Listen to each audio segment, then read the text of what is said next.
Yes. Okay. I think we may be able to. Let's see whether we'll be lucky to talk to Mr. Adewale. Maybe a last try. Mr. Adewale, can you hear us? Can you hear us, Mr. Adewale? I can hear you. I can hear you. Oh, finally, goodness gracious. I can hear you. Yes, goodness gracious.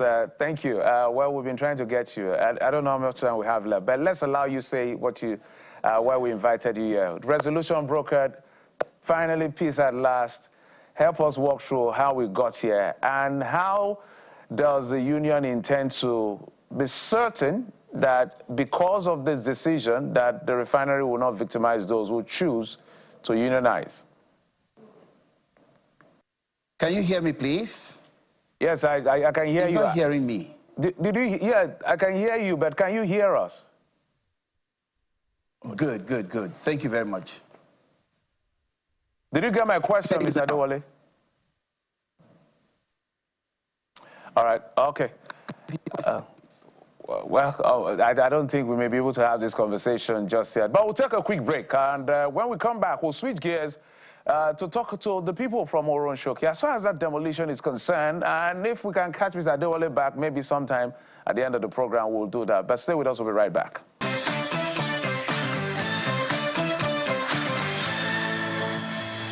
Welcome back. Let's see whether we can catch Mr. Adewale. Mr. Adewale is the Executive Secretary of DAPPMAN. Mr. Adewale, thank you so much for staying with us. Thank you very much for having me. Finally, you know the way we say it in Nigeria, the devil is a liar. You have to speak today. Anyway, that's just an aside. But we try to establish what really played out and what this means. So help us make sense of how things got to where they got to and what the future of unionization as far as the downstream sector is concerned for better stability. Thank you very much. Good morning to you and good morning to Nigerians. We got here because the management of Dangote refinery refused to allow union activities within its operations. ILO and the Nigerian Constitution allows workers to unionize freely without interference, and it's not compulsory too. So with the unions, established unions, they approached the management of Dangote refinery to bring in the workers into the union. That's Nupeng and PTD. But unfortunately, as at that time, Dangote refinery management refused. And I mean, the workers made overtures to the management of Dangote refinery several times. But for the fact that they did not get positive feedback, so they had to take the step that they took. But so good as it is that Dangote refinery has acceded to their request and obliged them. But the issue is not fully resolved as it concerns the operations of the downstream sector. We depot owners, we have issues with Dangote refinery. For instance, we are still, up till now, not getting vessel coastal allocations from Dangote refinery. We have it on record, and this can be verified. We still supply, on the average, about 68% of the product into the country. We import these cargoes, not because we want to just import, but because we are not getting the attention, the sales volumes we want from Dangote refinery. Right now, you may say Dangote has enough stock to go around, but if Dangote refinery does not sell to depot owners, there's no way for us to remain in business. We have to source our product from outside. So we go outside and import. For instance, take the figures for June and May and June, about 1.7 billion liters of PMS was supplied into the country in May. Dangote refinery did just about 24%. In June, about 1.4 billion liters was supplied into the system. Dangote refinery did just about 30%. The volume that is being supplied into the country is done largely by DAPPMAN members and other depots. I mean, you have a few other depots, but largely we have our own figures. That this is supplied by DAPPMAN members. Now, what we are saying is, let's have a framework where DAPPMAN members can approach Dangote and buy product and Dangote will feel comfortable to sell to us and will feel comfortable to buy from Dangote. A situation in which Dangote sells to international traders at 65 naira lower than what he's selling to us is not fair. Dangote sells to us at the gantry at 46 naira higher than what he's selling in his own gantry. So how do we stay in business? All right. We want to buy from Dangote. Dangote is the pride of the nation. Dangote is the pride of Nigeria. We want to buy from Dangote. We would rather buy from Dangote refinery than source the product from outside. But if Dangote refinery is not giving us the product, we definitely have to stay in business and we'll source the product to make Nigerians have this product as and when they need and at the best price possible.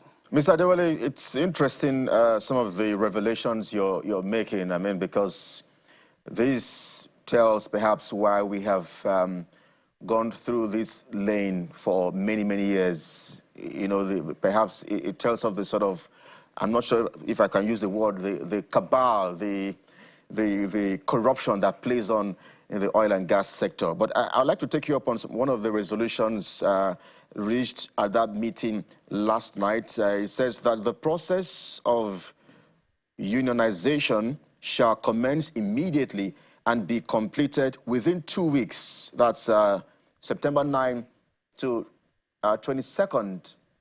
I'm just wondering, is that not a concern for you? It's not a concern because the unions are organized enough to reach out to the members who have interest in joining them. And I can tell you, there is no member of staff in the oil and gas that would not want to join the union. Why?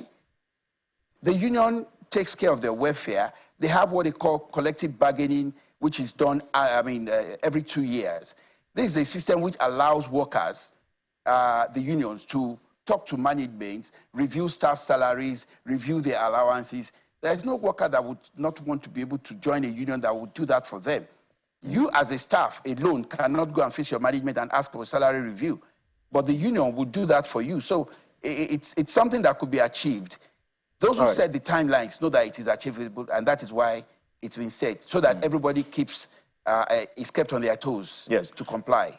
But I know that based on some of the events that have played out, I am not sure all of the members, all of the workers would want to belong to that union. Especially for some of them, there'll be some concerns, fear and all of that. Some may be concerned about alleged victimization and all of that. So for those who decide not to join, do you think that they'll be victimized? Because I'm using that word because it's also reflected on your resolution pack. The fear is that they might be victimized, but the good thing is that the resolution, the communique also asked the union to come back to the minister, to the Ministry of Labor, if they are victimized. So it's the union that will have to be on its toes to invite the workers to come and join them, and at the same time, be on the lookout and check if anybody is being victimized. And mind you, victimization is not only by sacking them. You could make them idle. You can refuse to review their salaries. You can refuse to give them a good appraisal. Those are many ways of victimizing staff, but the union has to be on its toes to monitor that and ensure that that is not done to the workers. All right, Mr. Adewale. So let's broaden the conversation just beyond this resolution as far as this particular matter is concerned. I do not think the Nigerians want as many competitors in the space as possible, because that will naturally bring down price for those of us who are just consumers, who are not players in this space. But talk to us about the future of depots as far as the oil and gas downstream sector is concerned. In fact, as a matter of fact, when the refinery kicked off, I know that certain persons were saying, all of them, everybody who is having all of these tanks is just going to be a tourist site in the future, because this is taking you guys out of business. Is there a future for depots as far as the oil downstream sector is concerned? The depots came up as a result of the PPPRA Act, which was to ensure that Nigerians get adequate fuel. You know, in times past, we've had perennial fuel scarcity. So the depots came up at that time. Investors came into that segment And many of these investors have gone ahead to participate in retail outlet functions. You have DAPPMAN members who have up to 300, 200, 180, 150 petrol stations spread all over this country. So there will always be depot and there will always be the retail station. The issue is let everybody play his part transparently within the framework of the regulated segment, but with rules and regulations being enforced so that Nigerians can get the best value for the fuel they require. We, DAPPMAN, we want to ensure that Nigerians get the fuel at the best price. The depot operations is not just, it's not in isolation. It's for the refineries to refine, then give it to the depot. For instance, for somebody who is in Yola, it's easier to supply the person through a depot that is going through Calabar. You can, faster than the person who is in Lagos. We take our product by vessel. We are asking Dangote refinery, give us product in vessel.